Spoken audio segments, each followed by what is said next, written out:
Sujeitai-vos a toda instituição humana por causa do Senhor, quer seja ao rei como soberano, quer às autoridades como enviadas por ele, tanto para castigo dos malfeitores como para louvor dos que praticam o bem. Porque assim é a vontade de Deus, e pela prática do bem, façais emudecer a ignorância dos insensatos.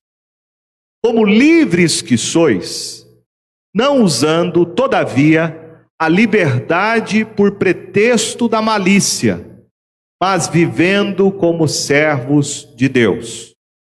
Tratai todos com honra, amai os irmãos, temei a Deus, honrai o rei. Em tempos de pandemia, este assunto é extremamente importante para refletirmos como igreja. Estamos diante de uma situação que, como povo de Deus, precisamos de orientação da absoluta autoridade da palavra de Deus. A questão da obediência civil é um assunto bastante polêmico. Algumas questões são levantadas quando nós pensamos sobre este tema. Questões como: qual deve ser o papel do Estado? O cristão deve ser obediente a todas as leis impostas pelo Estado? Qual deve ser a relação, o envolvimento do cristão na esfera pública e partidária? Todas essas questões são respondidas quando nós meditamos essa carta de Pedro. Pedro considera o dever do cristão dentro das distintas esferas da sua vida, da nossa existência. Deus instituiu a família, Deus instituiu a igreja e Deus também instituiu o governo. Ele não é um Deus de confusão, mas é um Deus de ordem. O princípio da autoridade e o dever da nossa submissão são ensinos claros em toda a Escritura. Mesmo num contexto turbulento, como era o Império Romano, tendo o insano imperador Nero sentado no trono, Pedro não recua nem transige contra a verdade. Ele começa com o dever que todo cristão tem como cidadão do país em que ele vive. E nesta passagem encontramos 6 elementos. 6 elementos da nossa submissão como cristão à autoridade civil. São eles: primeiro, o princípio da obediência civil. Segundo, o motivo da obediência. Terceiro, a extensão da nossa obediência, o papel do Estado. Quarto, a razão da nossa obediência. Quinto, a atitude do cristão em relação à sua obediência civil. E em sexto lugar, por fim, a aplicação prática da nossa obediência à autoridade civil. Esses pontos que são aqui abordados por Pedro servem como um mapa de orientação, uma bússola para nos guiar, estabelecendo então os limites, tanto do Estado quanto da igreja e a sua correlação entre si. Primeiro vejamos então o princípio da obediência civil. Pedro começa dizendo no verso 13: sujeitai-vos a toda instituição humana. Pedro começa com uma exortação. E a exortação que ele estabelece aqui é um princípio geral, o princípio da sujeição, da obediência às autoridades civis.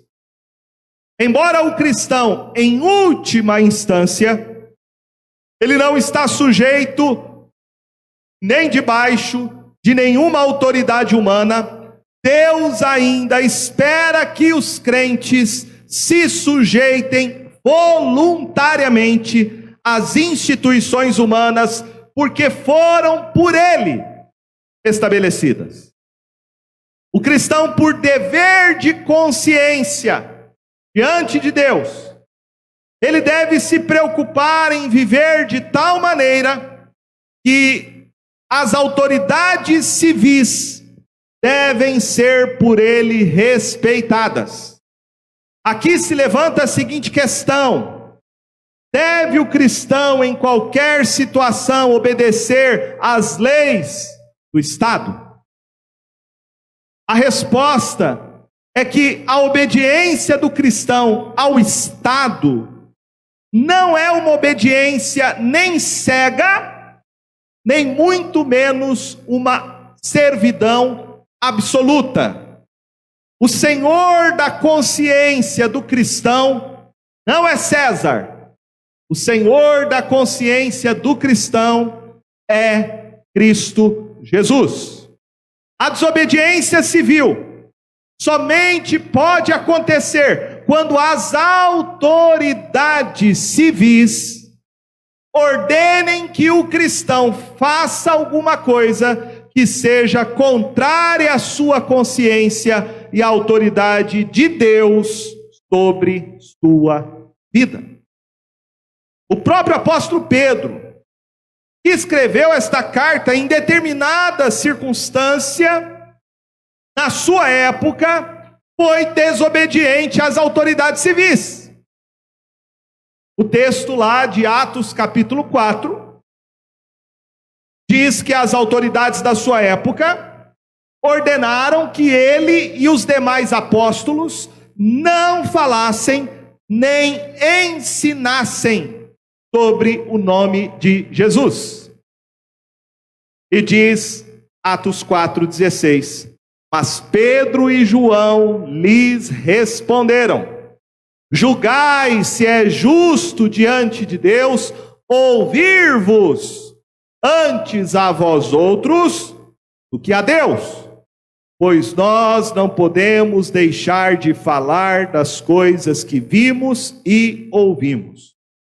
Pedro disse que devemos nos sujeitar às autoridades civis, mas ele mesmo desobedeceu à autoridade civil da sua época por causa que a sua consciência estava cativa à palavra de Deus.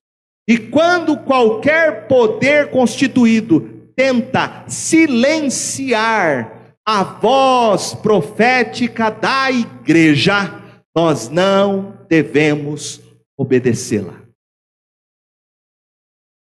O texto diz em Atos capítulo 5, que novamente as mesmas autoridades ordenaram que Pedro e os demais apóstolos fossem censurados.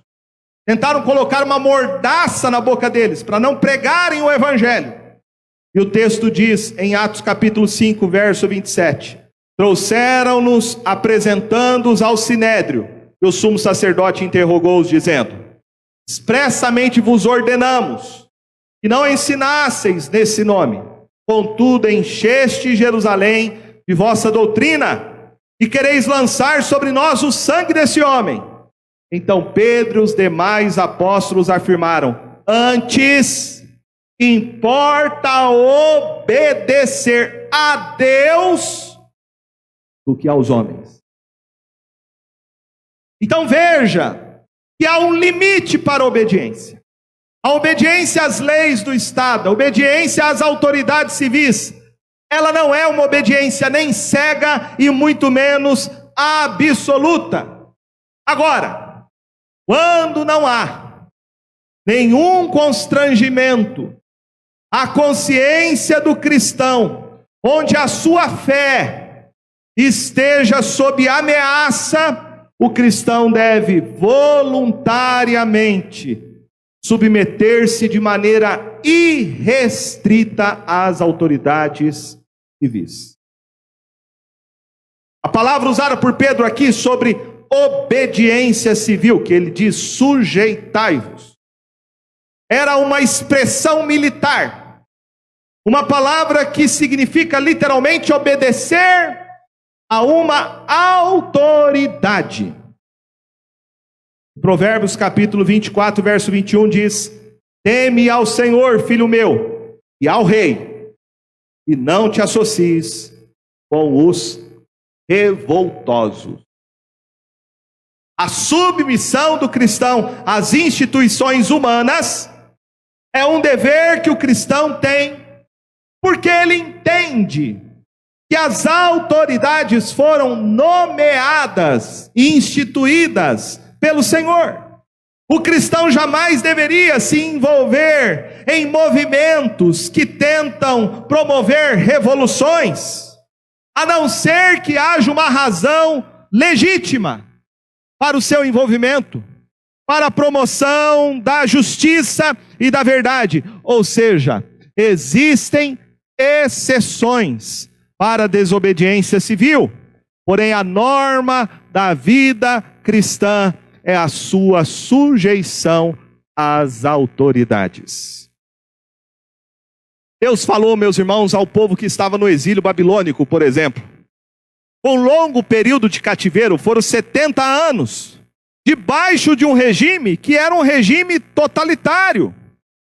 Nabucodonosor exercia com toda a sua força e tirania o governo. Mas Deus disse pela boca do profeta Jeremias, capítulo 29, verso 4: assim diz o Senhor dos exércitos, o Deus de Israel, a todos os exilados que eu deportei de Jerusalém para a Babilônia: edificai casas e habitai nelas, plantai pomares e comei o seu fruto, tomai esposas e gerai filhos e filhas, tomai esposas para vossos filhos e dai vossas filhas a maridos, para que tenham filhos e filhas, multiplicai-vos aí, não vos diminuais, procurai a paz da cidade, para onde vos desterrei, e orai por ela ao Senhor, porque na sua paz vós tereis paz. Presta atenção nessa final dessa frase: na sua paz, na paz da cidade, vós tereis paz. O cristão deve então sujeitar-se às autoridades civis. E isso tem como alvo não apenas agradar a Deus em primeiro lugar, mas tem como objetivo o bem comum. O bem comum da cidade. O bem comum da sua comunidade. O bem comum do lugar onde ele vive. Paulo disse praticamente a mesma coisa que Pedro disse na sua carta. Paulo também disse em Romanos capítulo 13, verso 1 ao verso 4: todo homem esteja sujeito às autoridades superiores, porque não há autoridade que não proceda de Deus, e as autoridades que existem foram por ele instituídas, de modo que aquele que se opõe à autoridade resiste à ordenação de Deus, e os que resistem trarão sobre si mesmo condenação. Embora Pedro e Paulo, eles vivessem numa sociedade que era abertamente injusta, pecaminosa, viveram debaixo de um Estado que era um Estado totalitário, um Estado decadente, cheio de corrupção. Paulo e Pedro oferecem aqui estímulo para que os crentes se sujeitem às autoridades. Eles não oferecem de maneira alguma nenhum tipo de incentivo para os cristãos desafiarem as autoridades civis. O próprio Senhor Jesus disse durante seu ministério: dai a César o que é de César. Infelizmente, ao longo da história, e atualmente, nós temos visto várias violações desses princípios, revoluções e diversas tentativas para tentar derrubar governos, e muitas vezes em nome do cristianismo. Em nome do cristianismo. A Escritura, meus irmãos, em nenhum momento apoia essas ações. Pelo contrário, o mandamento bíblico, ele é simples e ele é: o cristão deve se sujeitar à autoridade civil, independentemente da sua natureza. Seja um regime totalitário, como foi o regime babilônico, seja o regime totalitário, como foi o regime romano, sejam as democracias atuais, o cristão deve ter este princípio geral, e o princípio é submissão às autoridades civis. São raras as exceções que o cristão deve praticar a desobediência civil, somente quando há uma clara perseguição do Estado contra a sua fé. Caso contrário, nós devemos total obediência às autoridades constituídas. Este é o princípio geral que Pedro estabelece sobre a nossa obediência civil às autoridades. Agora ele vai falar para nós sobre o motivo da obediência. Veja o que ele diz: sujeitai-vos a toda instituição humana, verso 13, por causa do Senhor.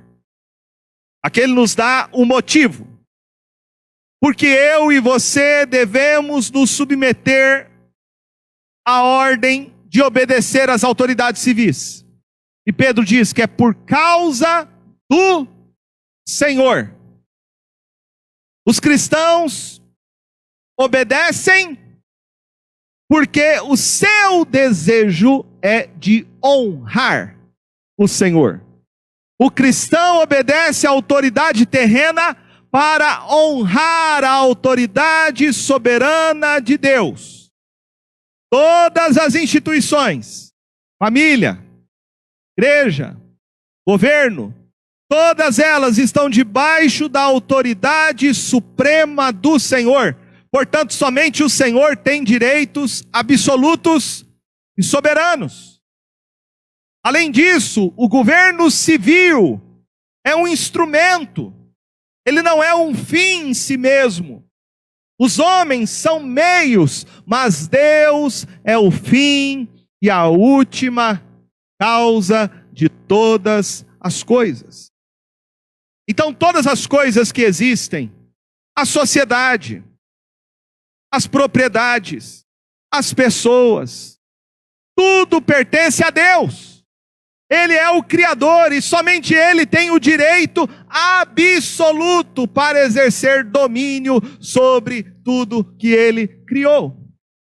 Jesus mesmo nos deu um exemplo de obediência às autoridades civis. E Ele deixa esse exemplo para nós, como igreja. Pedro diz sobre isso no capítulo 2, aí no verso de número 23. Ele disse: o qual... pois ele, quando ultrajado, não revidava com ultraje, quando maltratado, não fazia ameaças, mas entregava-se àquele que julga retamente. O Senhor Jesus viveu debaixo do domínio injusto das autoridades romanas e judaicas, mas ele nunca se opôs ao direito deles de governarem. O Senhor Jesus denunciou os pecados dos líderes da sua época, mas ele nunca pretendeu anular a sua autoridade. Jesus nunca liderou nenhuma manifestação e incentivou qualquer ato de assuntos relativos ao reino de Deus. O apóstolo Paulo igualmente. Nenhum dos demais apóstolos de Cristo estiveram envolvidos em nenhum tipo de movimento, de rebeldia ou revolta popular. Qual era a luta deles? Paulo diz isso em 2 Coríntios, capítulo 10, verso 3 ao verso 5, dizendo assim: porque embora andando na carne, não militamos segundo a carne, porque as armas da nossa milícia não são carnais, e sim poderosas em Deus, para destruir fortalezas, anulando nós sofismas, e toda altivez que se levante contra o conhecimento de Deus, e levando cativo todo pensamento à obediência de Cristo. Então a única luta que Paulo se envolvia era a sua guerra espiritual, para ganhar almas para o Senhor Jesus. As fortalezas aqui, descritas por ele como sofismas, é a tradução da palavra ideologias.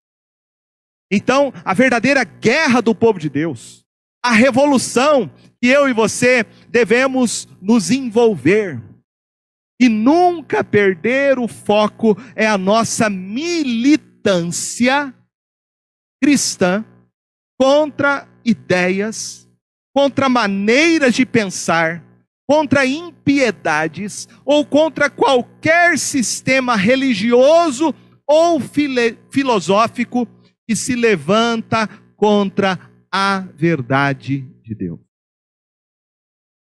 Esta é a nossa luta. É nisto que eu e você devemos nos engajar diariamente. Todo tipo de sistema antibíblico de pensamento que mantém as pessoas em cativeiro deve ser esmagados pelo martelo da verdade, que é a palavra de Deus, para que as pessoas sejam libertas desta opressão e elas se tornem livres para obedecer, amar e servir o único Senhor, Cristo Jesus.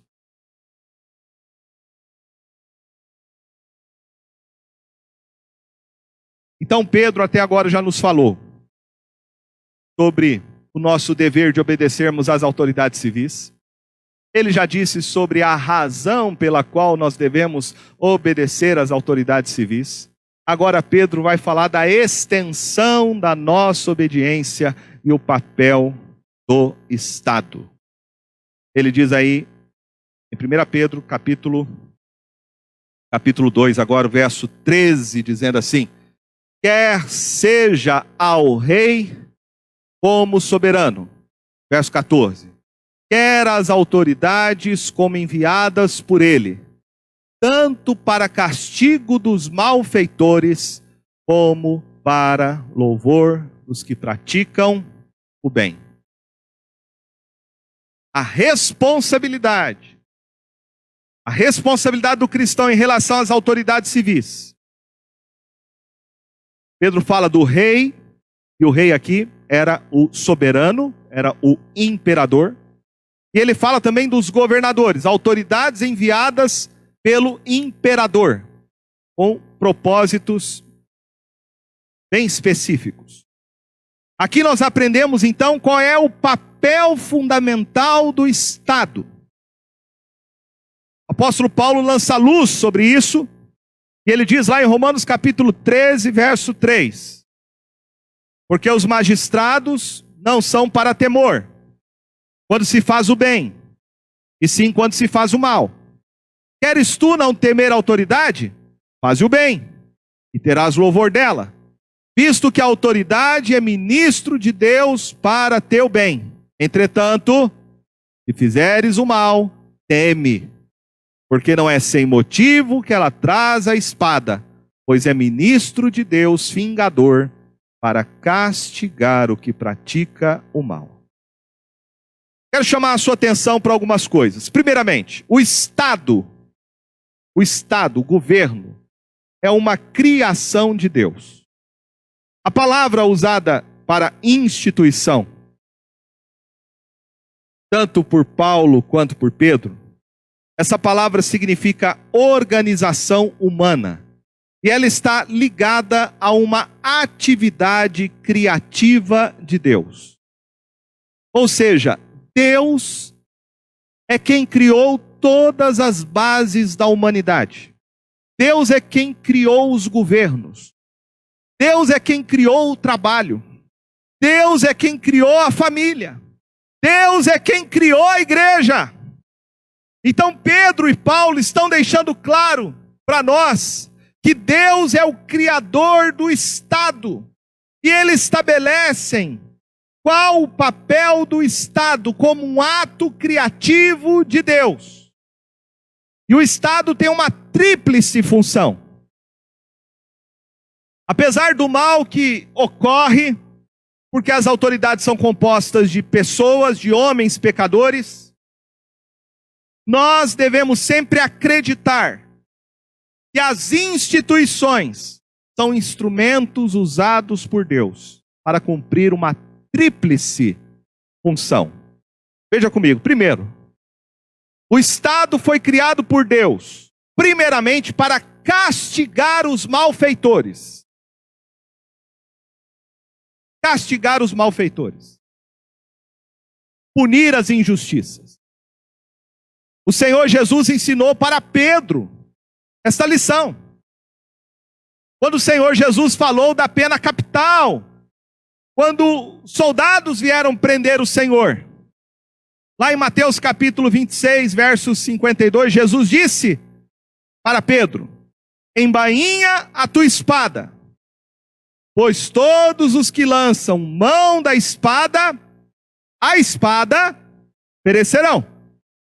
O que Jesus está afirmando aqui para Pedro é que o governo romano teria o direito de usar a espada contra Pedro, se Pedro tentasse usar a sua espada contra o soldado romano que foi tentar e prendeu o Senhor Jesus. Então, nas palavras de Jesus, somente o Estado tem o direito, o pleno direito, de portar a espada e de punir os infratores da lei. É bom esclarecer que Jesus aqui não está falando do direito à legítima defesa.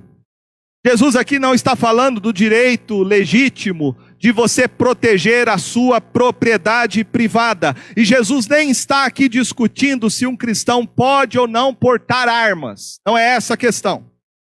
O que o Senhor Jesus está dizendo é que o cristão, ele não pode querer fazer o papel do Estado. O cristão, ele não pode agir pessoalmente para fazer vingança contra a injustiça. Isso é um papel exclusivo do Estado. O Estado foi criado por Deus para estabelecer a justiça.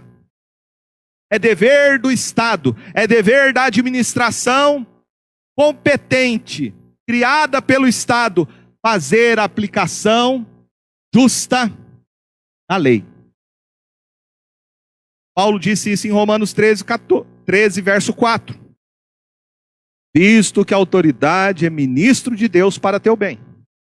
Entretanto, se fizeres o mal, teme, porque não é sem motivo que ela traz a espada, pois é ministro de Deus, vingador, para castigar o que pratica o mal. Esse é o primeiro ponto. O Estado existe para quê? O Estado existe para fazer justiça. O Estado existe para isso. Segundo lugar, Deus criou as instituições humanas, Deus criou o Estado, Deus criou o governo para recompensar e promover o bem. Paulo diz isso lá em Romanos 13, verso 3.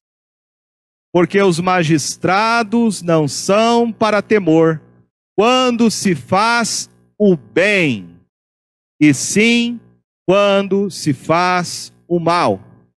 Queres tu não temer a autoridade? Faze o bem e terás louvor dela. Provérbios capítulo 14, verso 35 também diz: o servo prudente goza do favor do rei, mas o que procede indignamente é objeto do seu furor. Então, se por um lado o Estado deve punir o mal, corrigir as injustiças, por outro lado, o Estado deve promover o bem comum, promover a justiça, promover o bem social da comunidade. Em terceiro e último lugar, Deus criou o Estado para defender o mais fraco contra o mais forte. Deus criou o Estado para proteger aqueles que estão desprotegidos socialmente. Há pessoas e existem situações em que o Estado tem um papel muito importante de proteção. Proteger os mais vulneráveis. Proteger os socialmente mais fracos.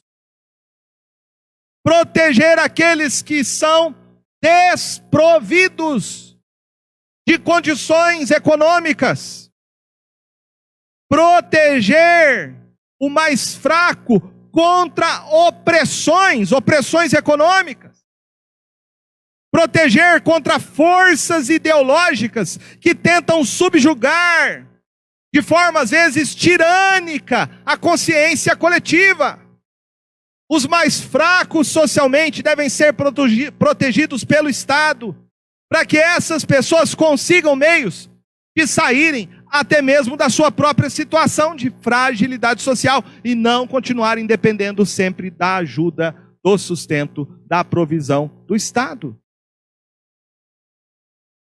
Então o Estado e todos os governos deveriam se atentar para esses três papéis e funções.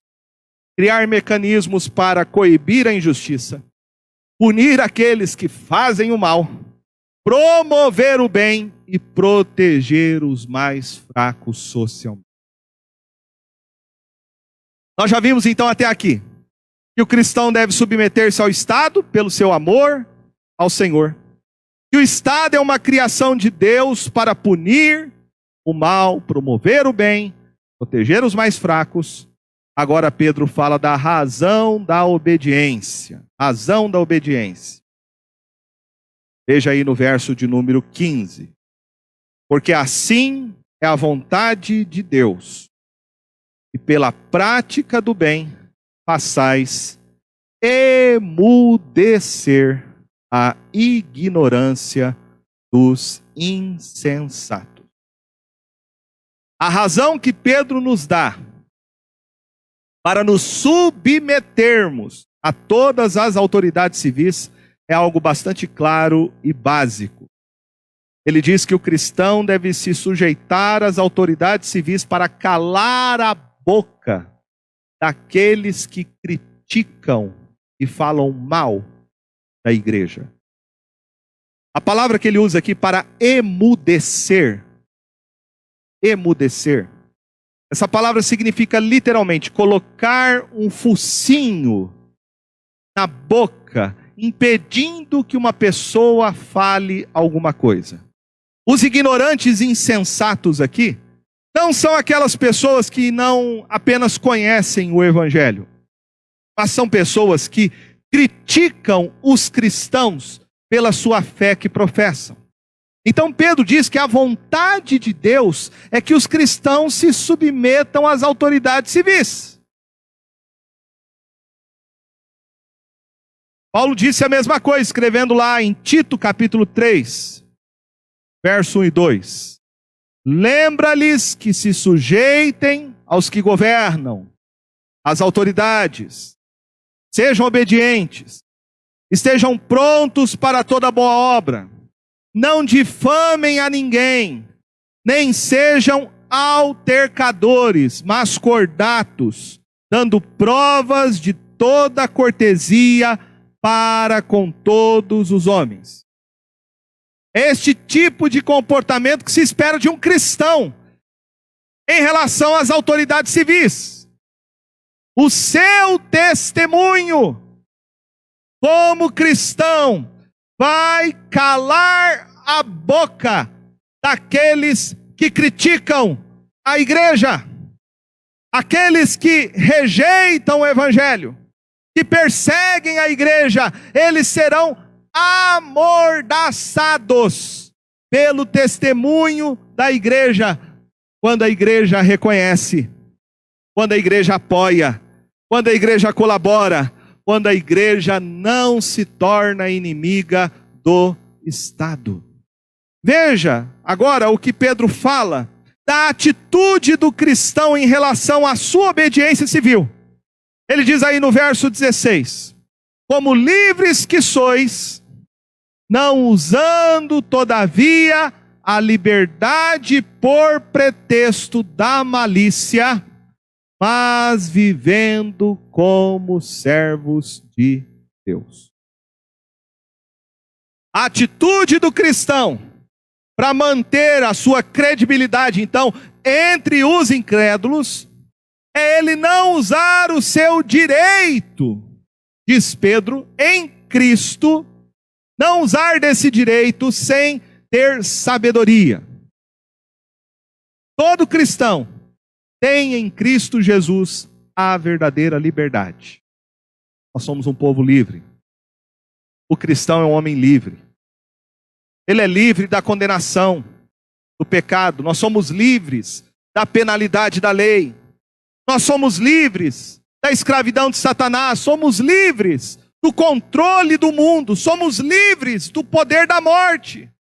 A liberdade que eu e você desfrutamos foi conquistada pelo Senhor Jesus com a sua morte e ressurreição.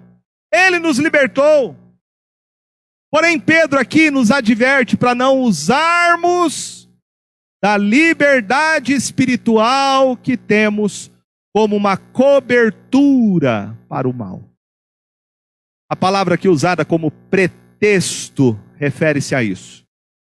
A palavra significa uma máscara, um véu, com o objetivo de encobrir a maldade.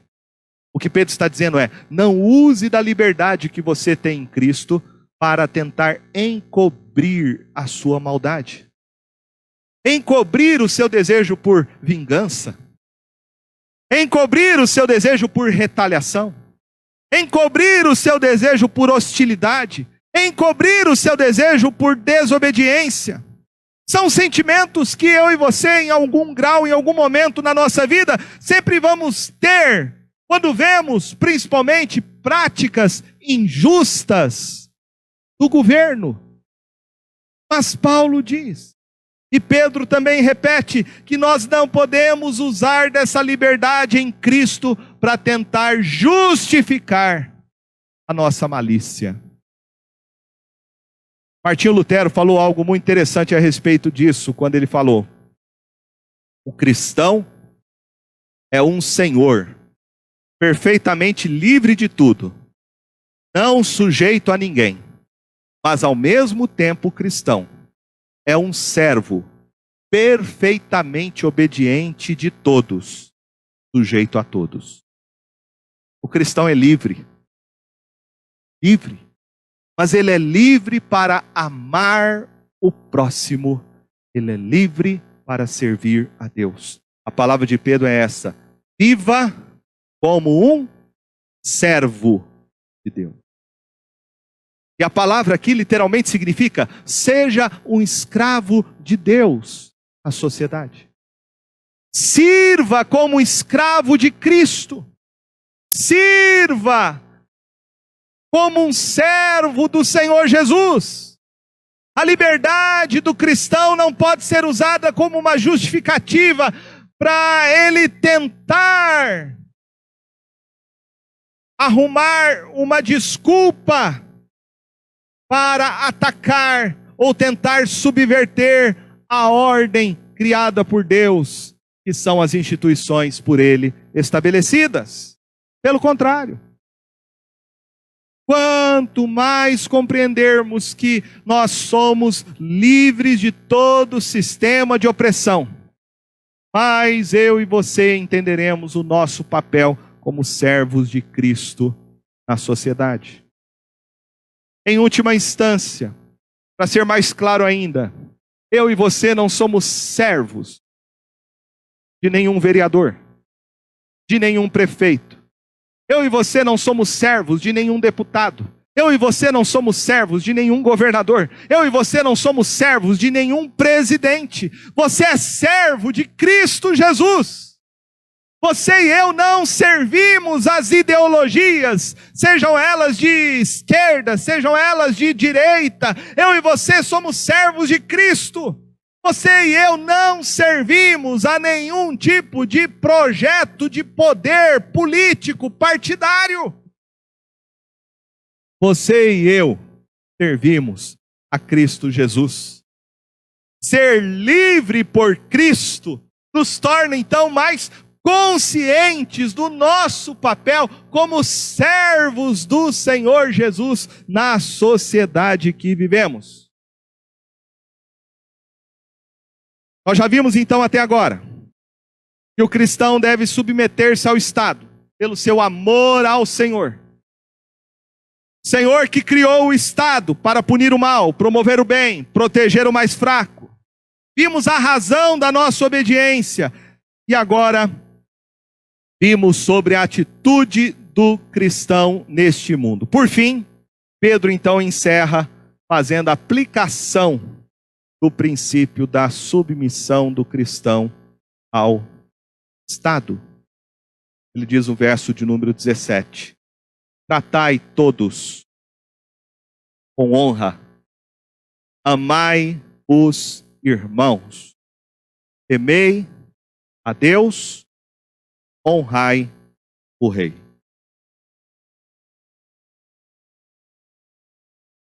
Pedro aqui, ele resume a sua exortação, descrevendo 4 dimensões práticas. Ele faz aplicações do evangelho para a vida da igreja. Em primeiro lugar, o cristão deve respeitar todas as pessoas. Tratai todos com honra. A razão é que cada pessoa foi criada à imagem de Deus. Todo ser humano é um portador da imagem e semelhança do Criador.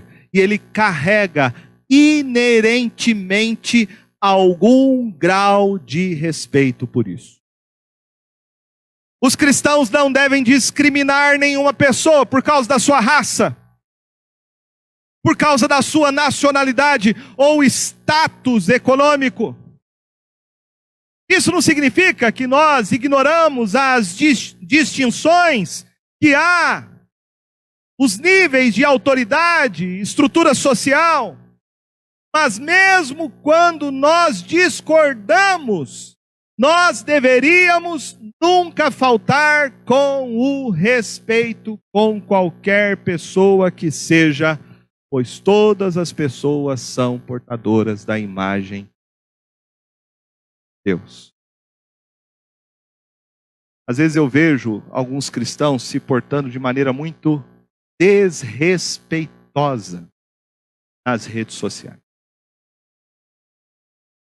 Às vezes por uma questão ideológica, por uma questão de princípio, de valor, por uma posição diferente.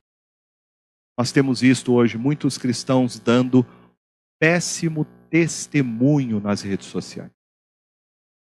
Contra as instituições, contra as estruturas de governo, contra o STF.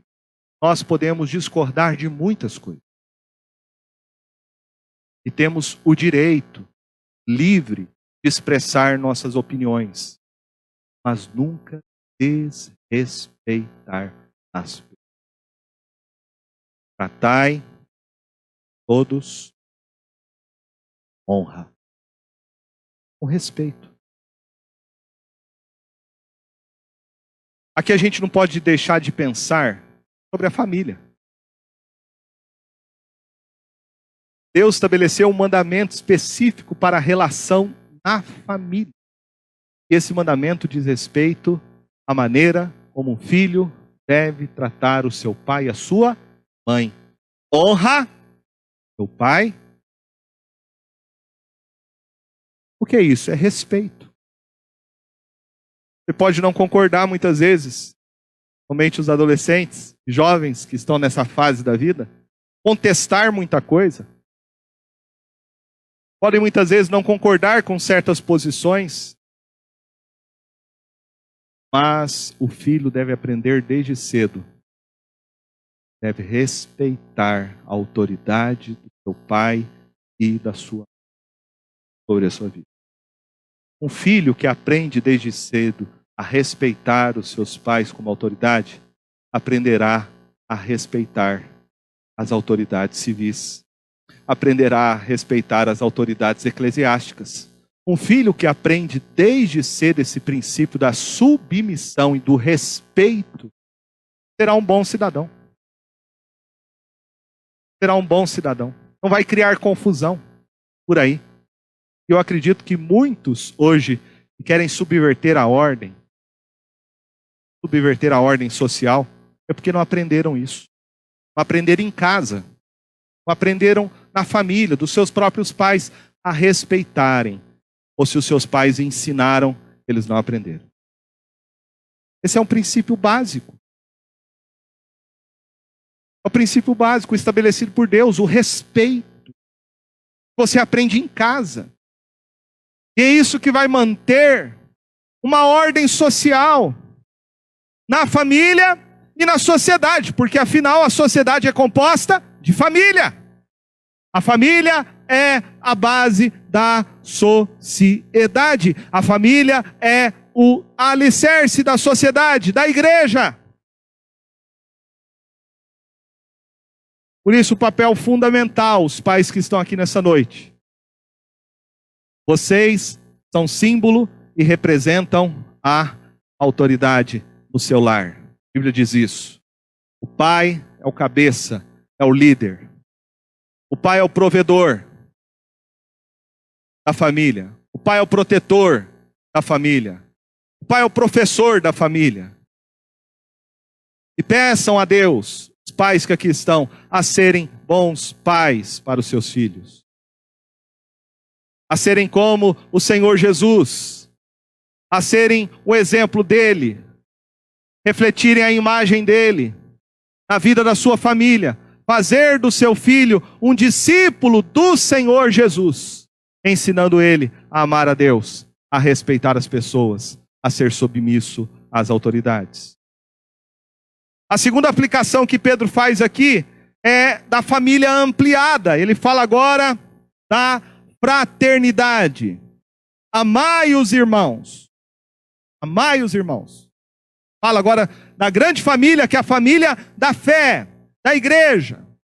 Aquilo que Jesus ensinou em João 13, verso 34. Novo mandamento vos dou, que vos ameis uns aos outros, assim como eu vos amei, e também vos ameis uns aos outros. Isto conhecerão todos que sois meus discípulos, se tiverdes amor uns aos outros. Então a esfera dominante da igreja tem que ser o amor. Vivermos como uma família. A igreja é a extensão da família. A igreja é a família de Deus. E o vínculo entre nós é o amor de Cristo por nós. E o amor que Ele derramou no nosso coração uns pelos outros. Já dizia lá o salmista no Salmo 133. Oh, como é bom e agradável viverem unidos os irmãos. Em terceiro lugar, a aplicação de Pedro se refere a Deus. Ele fala, temei a Deus. Temer a Deus significa você confiar em Deus em qualquer circunstância, não importa quão difícil seja a sua vida. Temer a Deus é você adorar o Senhor em qualquer situação, sabendo que Ele é o soberano, que Ele está acima de qualquer autoridade humana, e Ele na sua providência dirige a sua vida, protege você e conduz os seus passos. É esse temor a Deus que encoraja os cristãos a submeterem-se às autoridades terrenas, a terem por respeito por elas, porque Deus foi quem as instituiu. E finalmente, os crentes devem honrar o rei. Aqui se referia na época ao imperador. Quando os crentes obedecem a esses princípios, eles estão concedendo credibilidade à sua fé que professam em Cristo Jesus. Em resumo, ser um bom cristão significa você ter o temor do Senhor.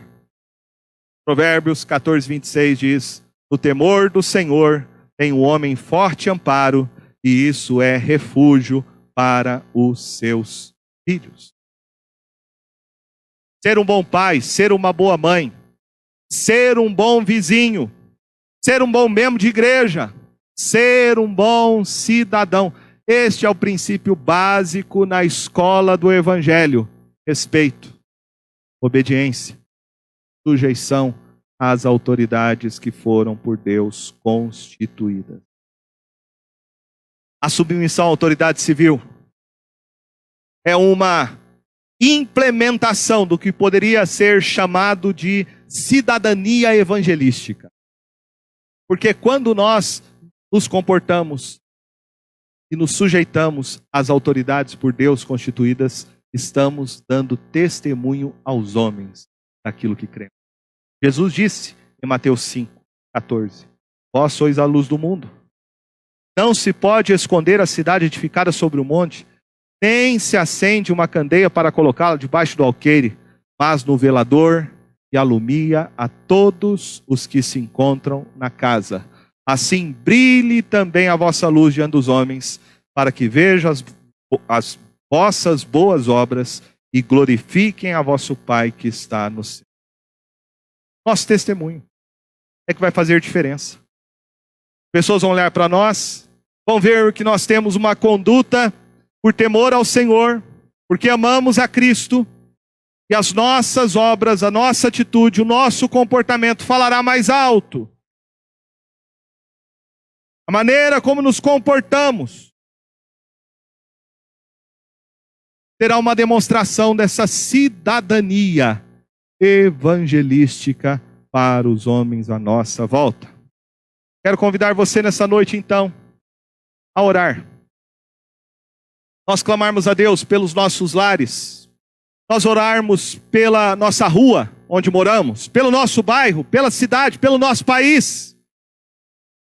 Nós precisamos dar um bom testemunho. Nós precisamos orar para que Deus levante homens, mulheres que tenham um chamado de Deus para se envolver na vida pública, por exemplo. Cristãos, de fato, que se envolvam na vida política partidária do país. Nós precisamos como povo de Deus, como igreja, ir ao Senhor, de fato nos visite poderosamente, para que nós sejamos um povo que dê um bom testemunho no nosso país. A Bíblia diz: feliz a nação cujo Deus é o Senhor. Nós precisamos disso. Precisamos de bons crentes.